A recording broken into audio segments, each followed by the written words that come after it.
내가 몇 달 전까지만 해도 암이 없었는데 몇 달이 지나가지고 뭐 3기 암 환자가 됐어? 이렇게 생기는 문제가 중간암의 문제입니다. 그대로 따오는 경향들이 있습니다. 그러니까 국가검진에서도 초음파까지 들어가 있진 않잖아요. 그래서 초음파를 꼭 같이 해보지 않으면 놓치는 경우가 허다하다, 이렇게 보시면 됩니다. 김준영의 아프지 마쇼.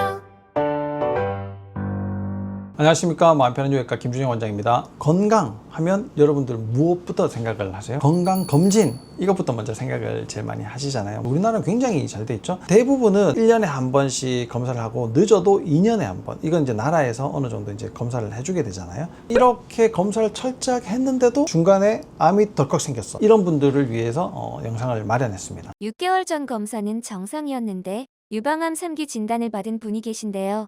중간암이 도대체 뭔가요? 최근에 이런 환자가 있었어요. 이분은 이제 맘모톰도 몇 번을 하셨고요. 맘모톰을 할 때 계속 유방 초음파를 이제 보게 되잖아요. 잘 됐는가도 확인을 하거든요. 6개월쯤 있다가. 그러면 이제 정기 검진 기간이 되니까 또 검사를 하고, 이렇게 몇 년 동안 계속 규칙적으로 검사를 하시던 분이었어요. 검사와 검사 이 사이에서 암이 발견되시는 분들, 이런 분들을 중간암이라고 합니다. 영어로는 이제 인터벌 캔서인데요. 제가 2002년에 중간암에 대해서 이제 논문을 썼거든요. 그걸 외과 학회지에 발표를 했었는데, 그때만 하더라도 굉장히 이제 좀 생소한 내용이었어요. 그런데 요즘은 비교적 그렇게 막 흔하지도 않지만 그렇게 드물지도 않다, 그런 암들이 굉장히 많이 생긴다라는 걸 꼭 말씀을 드리고 싶고요. 이 중간암 자체가 이렇게 생기게 되면 우리가 보통 이제 오해하는 거는 어느 날 갑자기 생겨가지고 이렇게 문제가 될 정도면 굉장히 빠르고 독한 암이 아니야? 이렇게 또 생각을 하실 수가 있거든요. 실제 이번에 그 환자분도 검사한 지 채 1년도 되지 않았는데 검사를 하니까 크기가 비교적 좀 커져 있던 분이에요. 뭐 이런 덩어리가 아니고요. 암은 이렇게 삐죽 커지거든요. 그러니까 이 삐죽한 끝과 삐죽한 끝을 재니까 크기가 이제 좀 되더라, 이제 이런 이야기인데요. 크기가 크면 일단 기수가 올라가게 되잖아요. 그러면 그렇게 삐죽한 암들은 임파선으로 전이가 또 될 가능성이 매우 높고, 그러면 또 기수가 또 올라가게 돼요. 그러다 보니까 뭐 3기 초다, 뭐 3기 말이다, 이렇게까지는 쉽게 가버리는 상황이 되는 거죠. 내가 몇 달 전까지만 해도 암이 없었는데 몇 달이 지나가지고 뭐 3기 암 환자가 됐어? 이렇게 생기는 문제가 중간암의 문제입니다. 정기검진을 한 번도 안 빠지고 받았는데 유방암에 걸릴 수 있다는 건가요? 보통 분들은 이렇게 생각을 하세요. 1년에 한 번씩 검진을 하고 있으니까 나는 괜찮아, 병이 안 생길 거야, 이렇게 말씀을 하시는데, 검사를 한다 그래가지고 병이 안 생기는 건 아니죠.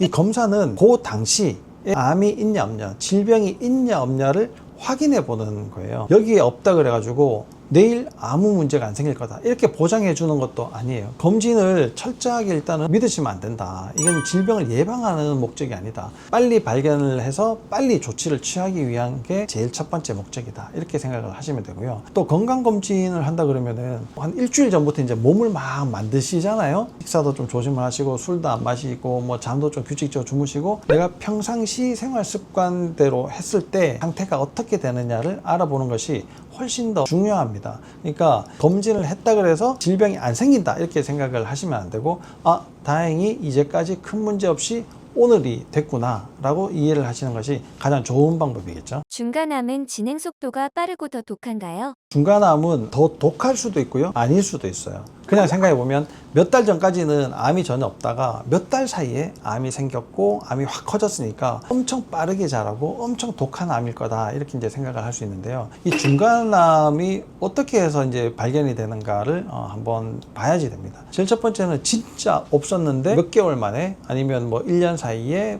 벌써 이제 암이 생겨가지고 커졌다, 이런 분들은 좀 독한 암일 가능성들이 많아요. 그런데 그렇게 전혀 없던 게 생기는 것뿐만 아니라요, 검사상의 문제들이 좀 있어서 그럴 수도 있습니다. 원래 있긴 있었는데 암인지 아닌지 애매모호한 상태로 있어가지고 그게 암이 아닐 거라고 생각하고 넘어갔을 가능성들이 있는 거죠. 그러니까 애초에 있었던 거예요. 근데 발견이 안 됐을 뿐이고 지금 발견이 된 게 반드시 독하다 이렇게 이야기하기는 이제 어려운 상태가 되는 거죠. 왜냐하면 벌써 있던 암이 이제서야 이제 발견이 된 거니까요. 언제 생겼는지는 모르지만 독하지 않아도 자리를 잡고 있었을 거다. 이제 이렇게 이해를 하는 겁니다. 근데 이런 여러 가지 이제 상황에서 암이 중간에 발견이 됐다 하더라도 이 암의 독성은 유전자가 어떤 상태로 변형이 되어 있느냐가 이제 중요한 거거든요. 근데 이제 여러 가지 연구 논문 결과들을 보면 별 차이 없더라. 이게 중간에 발견된 암도 사실 검사를 이제 하면서 발견이 됐거나 아니면 내가 혹이 만져져서 검사를 하다가 암으로 진단을 받았거나 이렇게 다 다양하게 이제 검사를 한 상황에 유전자를 확인해 보니까 다 비슷한 비율로 괜찮고 문제가 있고가 발견이 되더라라는 겁니다. 그래서 중간암이라고 해서 반드시 독한 암이다 이렇게 이야기하기는 어렵다. 그렇지만 독한 암도 있을 수 있다. 이것이 이제 뭐 더 독한가에 대한 답변이 될 것 같아요. 한국 여성들에게 유독 많다는 치밀 유방이 중간암의 원인이 되나요? 치밀 유방이 대부분 이제 동양 여성들한테 많거든요. 꼭 이제 유독 한국 여성은 아니고 동양 여성들한테 많은데 왜 그러냐면 전체적으로 체구가 작잖아요. 근데 체구가 작은데 가슴도 작거든요. 근데 적은 체구에서 많이 만들어내려면 유선 조직이 많아야 된단 말이에요.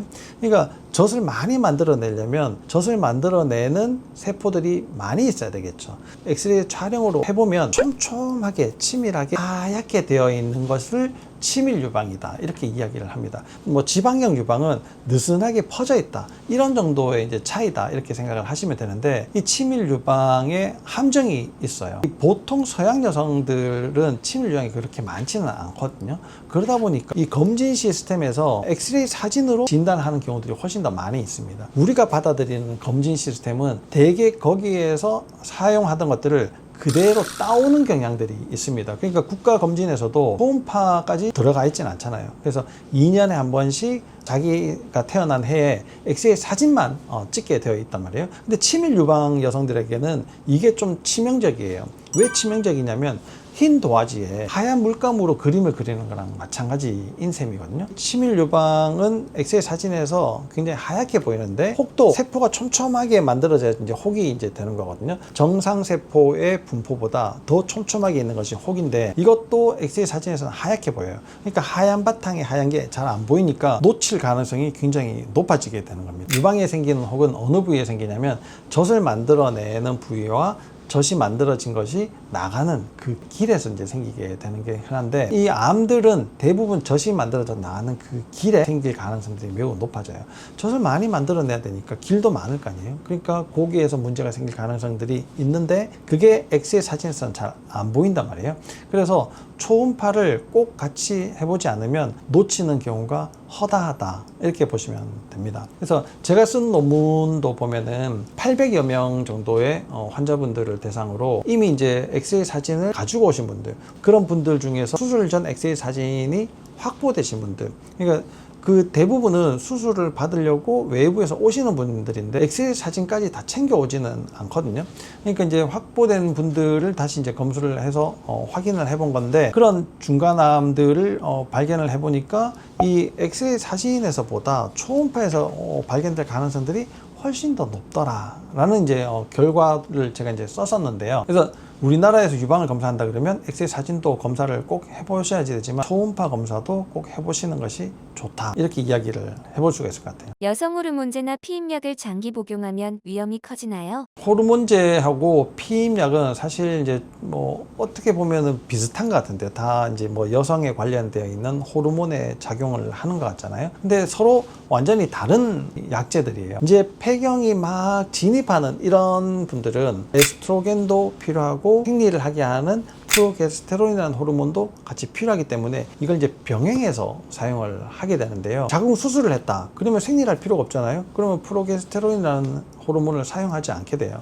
그 다음에 생리를 이제 주기적으로 하는 피임약 이런 분들은 대개 이제 젊은 사람들이 많이 사용을 하게 되겠죠. 이렇게 암이 생기는 원인들을 보게 되면은 폐경이 아예 끝나거나 생리를 안 하시는 분들이 사용하는 그런 호르몬제들은 대개 유방암과 별 관련이 없다. 이런 이제 연구 결과가 있고요. 그 다음에 생리가 폐경이 이제 막 시작이 돼서 생리를 어느 정도는 하도록 만드는 이런 약들은 유방암의 가능성이 조금 높다. 보통은 젊은 여성들이 사용을 하시는 피임약들은 유방암과 크게 관련이 없더라. 그리고 끊으면 유방암이 생길 확률이 점점 더 내려가더라.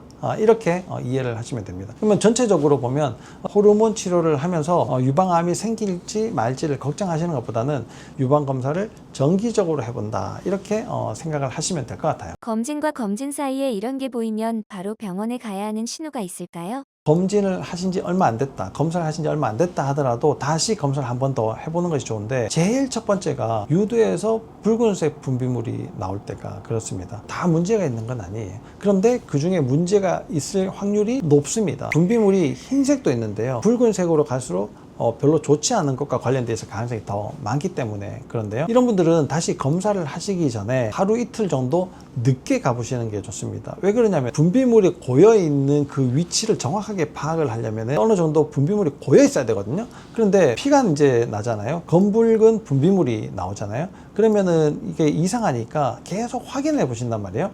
그러면 짜서 확인을 해 보는데 짜보고 하면 분비물이 고여 있을 시간이 없어요. 그러면 검사를 해도 또 놓칠 가능성이 있거든요. 그러니까 하루 이틀 정도는 뒀다가 검사를 해보러 가시는 게 좋고, 또 몽울이 만져진다, 뭔가 이제 혹 같은 것들이 만져진다, 그러면 다시 검사를 해보시는 것이 이제 좋겠죠. 유방 통증은 사실 뭐 유방암과는 크게 관련이 없거든요. 그래서 생리를 하신다 그러면 생리 주기에 따라서 어떻게 되는지도 한번 더 확인해 보시고, 계속 지속적으로 반복적으로 통증이 있을 경우에는 또 한 번 더 검사를 해보시는 것이 추천됩니다. 중간암의 논문을 쓴 지 굉장히 꽤 오래돼서 잊어버리고 있었는데, 최근에 그런 중간암 환자를 만나게 돼서, 그리고 제가 꾸준하게 수술도 하고 검사도 계속 했던 분인데 이렇게 다시 확인을 하게 돼가지고 그때 옛날 논문이 생각이 나고, 이런 게 요즘은 그렇게 막 흔하진 않지만 그렇게 드물지도 않은 상황이어서 여러분도 좀 알고 계시면 좋은 정보가 될 거라고 생각해서 여러분들에게 이 영상을 남겨드립니다. 다음에도 좋은 영상으로 여러분들을 찾아뵙도록 하겠습니다. 감사합니다.